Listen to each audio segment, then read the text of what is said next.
नमस्कार दोस्तों।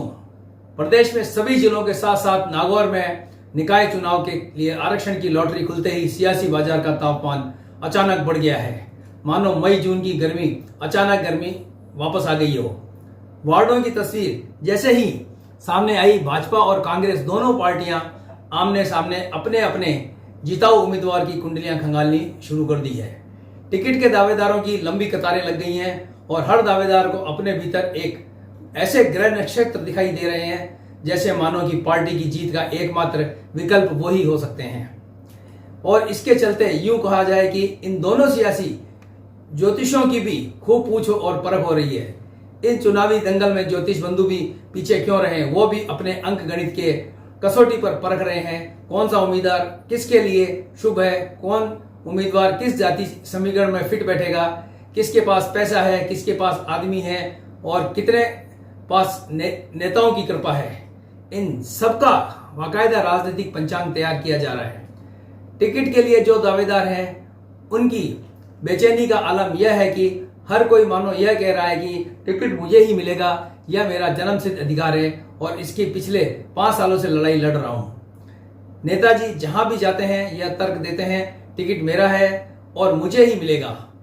आजकल में फर्क सिर्फ इतना है कि पहले दावेदार पार्टी के सामने अपनी लोकप्रियता उपलब्धियां गिनाते हैं, अब आजकल साथ में अपना अर्थ प्रबंधन, समर्थकों की संख्या, विरोधियों की कमजोरी और पार्टी के भीतर अपने संरक्षक की ताकत भी गिनाते हैं। साम दान दंड भेद के मास्टरमाइंड चुनावी पाठशाला में दाखिला ले चुके हैं। टिकट के लिए सिद्धांतों की किताब फिलहाल बंद है और व्यवहार की डायरी खुल चुकी है।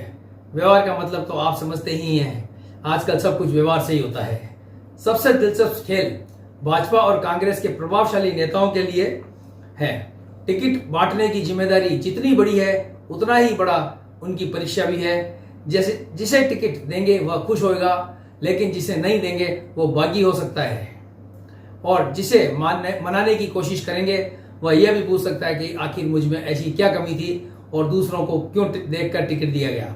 यानी टिकट बांटना वाले नेता इन दिनों उस आम के पेड़ पर लटके हुए पके हुए आम की स्थिति में है कि दोनों तरफ अपने ही व्यक्ति खड़े हैं, एक आम के गिरने का इंतजार कर रहे हैं। दूसरी तरफ अर्थ प्रबंधन का खेल भी अपनी रफ्तार पकड़ चुका है। चुनावी चंदे का अभियान अभी से 7वें आसमान पर है। झंडे, पोस्टर, बैनर, होर्डिंग और प्रचार सामग्री वाले कारोबारियों की चेहरे पर चुनावी मौसम की चमक साफ दिखाई दे रही है। चुनाव लोकतंत्र का महाकुंभ है, लेकिन इस महाकुंभ में सबसे पहले अगर किसी की आतिशबाजी या चांदी शुरू होती है तो वह प्रचार सामग्री बेचने वालों की है। अभी उम्मीदवारों की घोषणा भी नहीं हुई है, चुनाव खर्च का कैलेंडर बनना शुरू हो गया है। लोकतंत्र की इस रंगीन तस्वीर का एक कोना ऐसा भी है जहां विचारधारा से ज्यादा पोस्टर की मोटाई मायने रखने लग गई है। दूसरा सबसे मजेदार पहल एक और भी है, यह खेल निर्दलियों का है। पार्टी के रणनीतिकार ऐसे कमजोर मगर उपयोगी उम्मीदवार खोजबीन में भी लग चुके हैं जो खुद भले ही चुनाव न जीतें किंतु परंतु लेकिन सामने वाले के वोट काटकर उसे हराने में अपनी महत्वपूर्ण भूमिका निभा देंगे। यानी उम्मीदवार जीतने के लिए नहीं, किसी दूसरे को हराने के लिए भी खड़ा किया जा सकता है। यह लोकतंत्र का एक खूबसूरत पहलू है। आप तो जानते ही हैं, लोकतंत्र का यह नया गणित बड़ा दिलचस्प है। अपना आदमी जीत नहीं सकता तो कोई बात नहीं, दुश्मन हारना चाहिए। राजनीति में इसे शायद नई तरह का परोपकार कहा जा सकता है। इस बार असली चुनाव मतदान के लिए दिन से पहले शुरू हो चुका है। वार्डों की लॉटरी ने फिर आरक्षण तय किया है, लेकिन असली लॉटरी अब टिकटों की है। किसकी कुंडली में टिकट का राजयोग है और किसकी कुंडली में बगावत का योग, यह आने वाले दिनों में साफ हो जाएगा। फिलहाल तो यह दावेदार खुद को पार्टी का भविष्य बता रहा है और हर नेता अपने समर्थक को पार्टी का वर्तमान समझ रहा है, मगर जनता इस पूरे तमाशे को बड़ी खामोशी से देख रही है। जनता जानती है कि टिकट के लिए आज जो लोग एक दूसरे के पैर छू रहे हैं, टिकट बढ़ते ही वही एक दूसरे के राजनीतिक जड़ें खोदने लगेंगे। टिकटार्थी की कुंडलियां पढ़ने में मजा आने लगा है।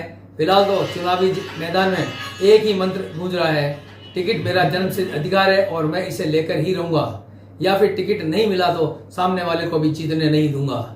अब आगे वक्त ही बताएगा।